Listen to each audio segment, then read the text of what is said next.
somewhere in the 83, 84, something like that, you know. But it took me nearly 2005 to make Sarkar, you know. So when you're impressed with something, that doesn't mean you immediately consciously have an idea that I want to make a film. There's been influence in your life. So after that, it is just, for me, Sarkar was never about the underworld. Godfather was never. It was about a family. Then at one point of time, it suddenly occurred to me there is a correlation between Balasaheb Thackeray and Godfather. So that idea probably came to me only in 2002, to have some kind of a parallel comparison. So likewise, when I saw Enter the Dragon, I wasn't even, I didn't have the vaguest idea I'll become a filmmaker someday. But me reading books on Bruce Lee, watching his documentaries and watching his various other things, I had a, an general influence in terms of my lifestyle itself. That was what Bruce Lee did to me. So subconsciously, I used to copy Bruce Lee's kind of thing, even in my debut film, Shiva. Whether they were martial arts or not is not the point.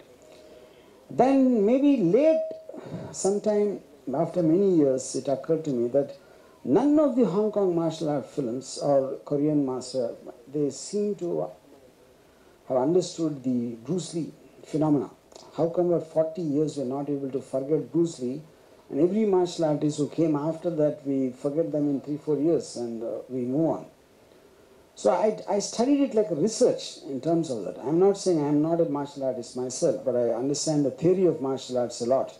It's like because of that, and then by the time I slowly formed an idea, maybe I can adapt something like this, and then like I just mentioned, to make a female martial artist, then the hunt for that to female martial artists. Then once I found Puja, then there was a process of converting her style from Taekwondo. I watched Bruce Lee in Enter the Dragon. As much as his face, the expression in the face, the incredible fitness of his body, and his body speaks a language for itself in terms of its stance, and you see each muscle rippling across the thing when he hits or when he just stands there. So it's very important, I think, for a martial artist, the body expresses as much as the face. And that needs to be shown with pride, with a kind of a poise and dignity, you know. So, and to her credit, she did it with complete conviction, trusting me to capture that in the same way. Yeah. Many people are very big fans of Enter the Dragon movie, and you are titled and given as a caption as Enter the Women's Dragon. Girl Dragon. A girl dragon. Is there anything particular? Yeah, the reason because she's a girl. I mean, obviously, because what will distinguish between Bruce Lee's Enter the Dragon and this film is because Pooja being a girl, I thought I'm not comparing her to Bruce Lee because she's playing the role of a fan of Bruce Lee in the film as a kind of a, like I said, Ekalavi Shishya, something like that. So the girl is only because she's a girl. Sir, Arjun sir. Yeah. The glamour, sex, love, எல்லாமே ஒரு விதமான art தான். Where? Oh, okay. Oh, yeah. Art தான். அதில் நீங்கள் எப்போதுமே கை தேர்ந்தவர். இந்த martial ஆர்ட்டோட அந்த ஆர்ட்டை எப்படி கலந்தீங்க? எந்த அளவுக்கு அதை ரசிக்கிற மாதிரி பண்ணியிருக்கீங்க? So he is asking like love, martial arts and sex, everything comes under the art section. So how you have mingled this martial art, love and sex in the film? See, I honestly believe that the art of fighting and the beauty of sexuality is actually the two prime things of nature. Nature made and everything else is a restriction made by mankind. So when you see something on screen, anything, for example, a woman's beauty is one of the most beautiful things which we have in life. And then there is a power of a man, you know. They both go hand in hand and don't look down upon any of each of them in any context. So I thought here I got an opportunity, like, you know, I might have done Rangila to show off a woman's body. I might have made Shiva or something like that to show a man's power. Whereas in Ladki, I thought I got an incredible opportunity to showcase a combination of both of them together in one person. Sir, here, in what way Bruce Lee character connected in the movie, sir? Bruce Lee's character is connected because, like I said, she is basically obsessed with Bruce Lee, and she learned herself by studying his films and studying his documentaries and listening to his interviews. And so she became a self-styled martial artist, not following any classical patterns of karate or kung fu or something like that, which is what Bruce Lee used to preach. And then the boy who falls in love with her, Joe initially is enamored with her specialty, he somewhere starts feeling stifled and very cornered with her obsession. And because that also puts her in trouble, because in modern day times, martial arts cannot solve problems. It becomes a spectacular art form to show off your skill rather than it having a practical application in real life. So that becomes a conflict point between them. So Bruce Lee becomes a thorn between two lovers. Yeah, that is the connection. So your previous movie, Dangerous, faced a lot of issues. Still, what's happening in that movie? Yeah, now that is settled, and the reason I'm going to release that next month. The reason I kept it postponed is because Ladki was releasing along with the Chinese version of Ladki on July 15th. So I wanted to get this out first and come to that later. Sir RGV sir, Yeah. நம்ம ஊரில் இந்த மாதிரி martial art, இந்த karate kung fu இந்த மாதிரி ஆர்ட்லாம் இந்த சின்ன பொண்ணுங்க சின்ன பசங்களுக்கு வந்து அந்த பாதுகாப்புக்காக தான் கற்றுக்குவாங்க அப்படிம்பாங்க ஸ்கூல் படிக்கிறப்பவே. இந்த படத்தில் அந்த மாதிரி ஏதாவது மெசேஜ் இருக்குதா? மார்ஷியல் ஆர்ட் கற்றுக்கிறது வந்து தன்னோட பாதுகாப்பு, லேடிஸ் பெண்களுக்கு குறிப்பாக அந்த மாதிரி ஏதாவது மெசேஜ் இருக்குது? Okay, so he's asking like in India generally, parents used to tell the girl child to learn martial arts just to make them, protect from the outside world what they are facing now. So is it a kind of a learning that she is facing in the movie, or like it is for any kind of a competition or something like that? So that is what his question is all about. I mean, you're asking in the context of the film, right? Yeah. Yeah.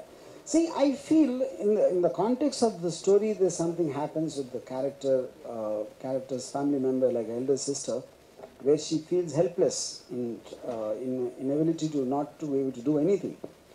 But in the overall context, I feel, I'm just giving an example. Now see, men kind of take women as weak creatures, so they can't do anything. They're at their mercy. That is what the general man's belief system towards a woman. So my question is, if in a case like the horrible Nirbhaya rape case, when these 4 guys were in the bus looking for a woman who they can prey upon, now what if that girl happens to be like Pooja? That's for me a kind of a speculation on a hypothetical level.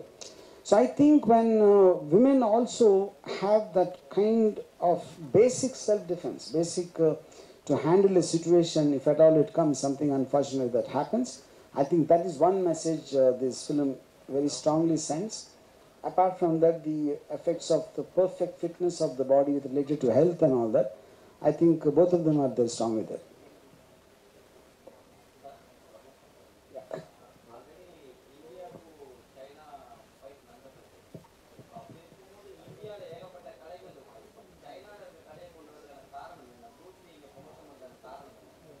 Okay, so he is asking, already we have so many conflicts going between India and China. So why you have to take only the China's martial art to bring it here in India? Why can't you take the arts which we have in India already present? So you can promote that. Why you want to promote Bruce Lee here? I'll ask you a question. Now India has a lot of martial arts. But did you ever see a film in India which is actually Indian martial art is portrayed? No. The reason for that is world over, not only in India, in America, in Europe and every country. I think the martial art became synonymous with Bruce Lee, because that is a style which is not exactly Chinese. He something developed himself, which is what his whole philosophy was. So that was what I was trying to capture in the film. So it is not about martial art, it's what effectively looks on screen. There can be many dance forms, there can be many martial arts, there can be any other art forms. But what is the most effective to look at on the screen is what I was trying to capture. Pooja, ஆக்சுவலாக நீங்கள் ரொம்ப தைரியமான பொண்ணு, ஏன்னா martial ஆர்ட்லலாம் இருக்கீங்க, கண்டிப்பாக தைரியமான பொண்ணாக இருப்பீங்க. ஆனால் ஆர்ஜிவி சார்ட்டேருந்து அழைப்பு வந்ததும் உங்களுக்கு வந்து நம்மளை ரொம்ப கிளாமராக பண்ணிடுவாரா, இல்லை நம்ம மார்ஷியல் ஆர்ட் இந்த உலகம் அளவுக்கு கொண்டு போகிற அளவுக்கு ஹெல்ப்ஃபுல்லாக இருக்குமா அந்த ஃபிலிம்? எந்த நம்பிக்கை போனீங்க? உங்களுக்கு அந்த மாதிரி தைரியம் இருந்ததா, இந்த மாதிரி நம்பிக்கை இருந்தது?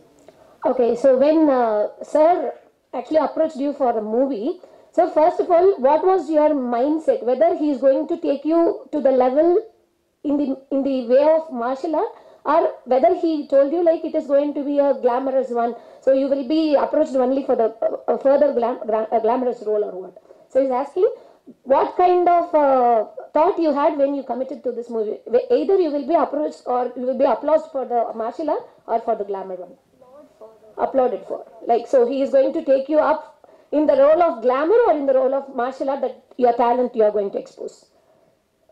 First of all, when I met Sir, I was not at all glamorous.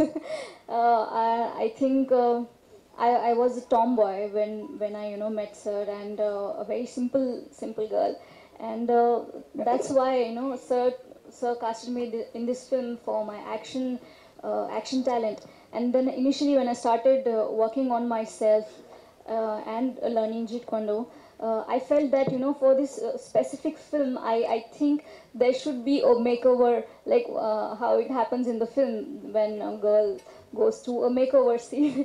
So I think in real life also something like that happened with me, that I had to change my personality completely, so I'll be more presentable, because action part is there, but I felt that there should be a glamorous side of me, because I've been a fan of Sir since childhood, and when I saw Urmila ma'am in Rangila, I was completely mesmerized with the beauty and her acting skills. So I kind of I was looking up to her, and trying to imitate her in a way, since like I can't be Urmila ma'am, but her beauty was so mesmerizing that I felt like if I can look like her even 5%, then it will be really good for me. So I started working on my looks as well, and I think what I want to say that I'm really happy what we have achieved in the film, action wise and glamour wise as well. And let's see, I think in the future I want to do more action films, and I think I will try to balance both the things throughout my career.